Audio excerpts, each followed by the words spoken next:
Perhatikan hadis yang ada di atas. Ya, kata Zaid bin Thabit radhiyallahu taala anhu, "Tasahharna ma'an Nabi sallallahu alaihi wasallam." Kami bersahur bersama Rasulullah sallallahu alaihi wasallam. Kemudian beliau pergi untuk salat, ya, salat subuh. Ya, aku Ibnu Abbas bertanya kepada Zaid bin Thabit, berapa lama antara azan dan sahur? Ya, berapa lama antara azan dan sahur atau sahur dan azan? Berapa lama? Kata beliau, kata Zaid bin Thabit, qadru 50 ayat, sekitar membaca 50 ayat Al-Qur'an. Ya, jadi jemaah sekalian, antara sahur, ya, sahur menuju ke azan subuh sekitar membaca 50 ayat. Sekarang kira-kira ini kalau dibaca berapa menit? Atau kalau baca 50 ayat berapa menit? Setengah jam? 10 menit, ya, 10 menit, ya, 10 menit. Ya, kalau maksimalnya jamaah sekalian, paling lama kalau kita makan sahur itu setengah jam, ya, setengah jam. Dan ini 50 ayat ini sebentar sekali. Jadi upayakan jangan sampai 1 jam waktunya makan sahur.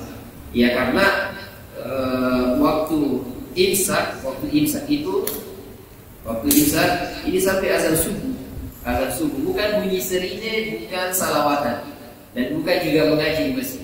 Meskipun sudah bunyi sirine di luar, tetap makan sahur. Ya, tetap makan sahur.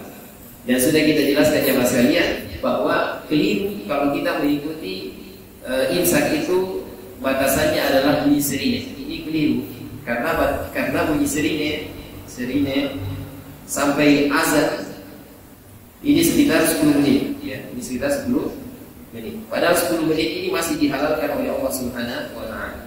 Jadi kalau ditanya kenapa keliru, karena ini arti imsak itu artinya mengharamkan yang halal jadi haram, itu namanya imsak.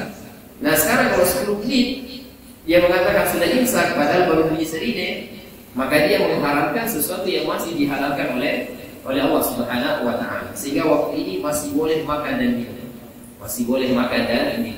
Kecuali kalau dia mengatakan, oh, sirine ini sebagai apa? Ya, peringatan saja. Makanya tidak ada masalah. Ya.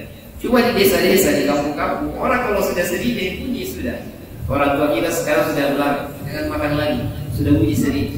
Kenapa? Karena pemahaman yang keliru terkait masalah imsak. Ya, imsak itu di sini, di azan subuh. Tapi kalau misalnya kehati-hatian, maka ini tidak ada masalah. Tapi kalau ada yang makan dan minum di waktu tersebut, maka tidak boleh dilarang.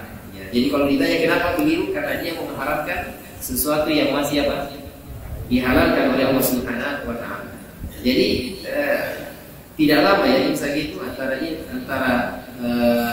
makan sahur sampai imsak atau antara sahur sampai azan subuh, itu waktunya sedikit sekali ya, tidak lama.